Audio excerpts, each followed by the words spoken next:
দুর্গাপুরের national institute of টেকনোলজির গবেষণাগারের আচমকা বিস্ফোরণে গুরুতর জখম হয়েছেন এক অধ্যাপক সহ বেশ কয়েকজন পড়ুয়া। কলেজ সূত্রে খবর, মেকানিক্যাল ইঞ্জিনিয়ারিং বিভাগের পড়ুয়াদের নিয়ে প্রজেক্টের কাজ করছিলেন অধ্যাপক ইন্দ্রজিৎ বসাক।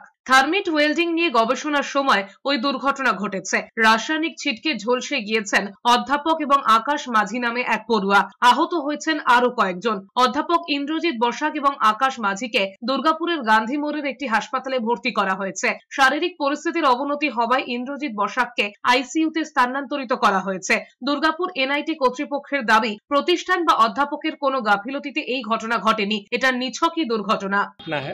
और इंसिडेंट हो गया। ये हम लोगों का बीटेक का जो फाइनल ईयर के बच्चे रहते हैं उनके साथ एक प्रोजेक्ट का एक्सपेरिमेंट चल रहा था, तो उसमें इस दौरान कुछ घटना हुई। उसमें प्रोफेसर इंद्रजीत बासक हमारे सीनियर प्रोफेसर हैं, तो वो कुछ उसमें कुछ इंजरी हुई है उनको।